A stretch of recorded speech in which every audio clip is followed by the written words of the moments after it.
Hello there, it's Rebecca from Be Creative with Beryl, and today I want to show you a really fun, my favourite, fancy fold card.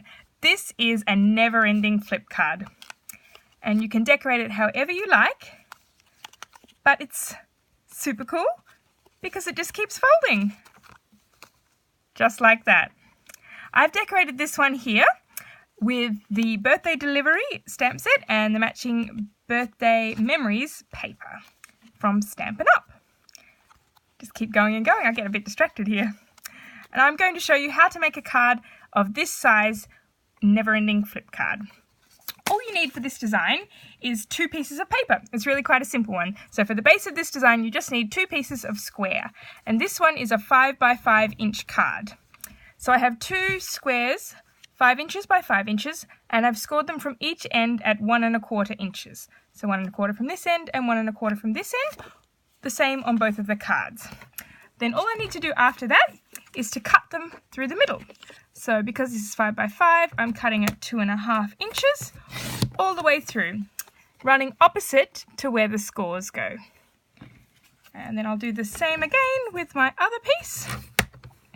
2 1/2. That's it. And once I have my 2 pieces of card all cut and ready, I can pop those corners together. And to assemble, all I need to do is have one so the cut runs one way and layer the other one over the top so the cut runs the other way. I'm just going to put some snail into the corner, each corner of one piece of cardstock. So about 1 inch to make a square in the corner. Any adhesive you like would work for this one. Snail's nice and fast. And so now that I have that there, I'm just going to lay my other pieces over the top. I like to pick mine up to do it just so that I can get it perfectly square, because the most important thing with this card is that everything lines up. It's important that your 2 pieces of cardstock are perfectly square and that all of the edges line up as closely as possible. So I've done that first piece, now I'm going to flip it over. I like to make a little bracket just with my fingers here to slot it into, but you might have your own magic technique for lining things up square. There we are. So we want to make sure that nothing overlaps or sort of pokes out the wrong way. And once you've done that, your card is pretty much done. At heart, that's all there is to this card. Now you just have to fold it along each edge. We're pressing our score lines flat as we go now. And just fold and fold. And then we're just going to keep folding. And that's basically all there is to a never-ending flip card. When it comes to decorating, there are a couple of different ways to do it. You can do it first or you can do it after. But today I'm going to use this really fun Bubble and Fizz paper from the Celebration set this year, and it matches with the really fun bubble over stamp sets from the Occasions catalogue. I like to decorate mine after I've put it together, just because then I don't have to think about which way up things go. But if you want to do a lot of stamping, you might want to do that before you put it together, because then you won't have all this extra bulk of the card behind it. So I'm just going to pop some papers here. These ones are super fun, and they're one of the freebies that you can earn with Celebration this year.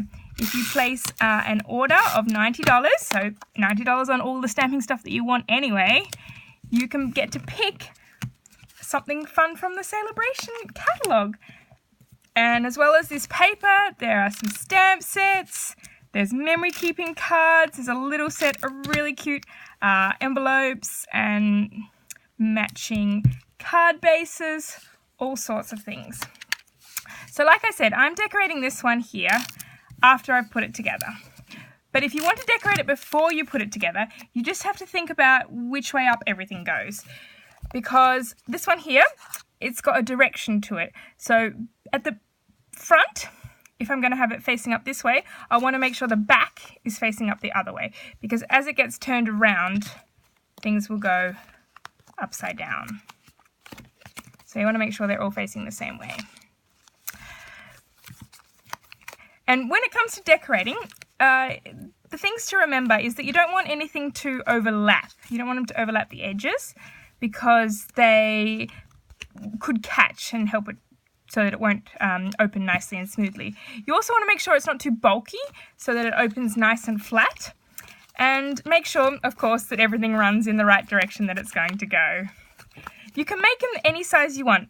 This one is a 5 by 5 inch square, like I've said, but you can change the sizes up. All that you have to do for that is to measure in at 1/4 of the distance from each end. So this one here I've done is an itty bitty 3 by 3. And I've decorated this one with the Fruit Basket stamp set and matching Tutti Frutti papers from the Occasions catalogue. How sweet is that? They're so cute, so tiny, so fruity and fun. So if I did this really small one, I just need to go once again at 1/4 from each end and then cutting halfway through the middle. And that way you can just adjust it up and adjust it down to make whatever size you like.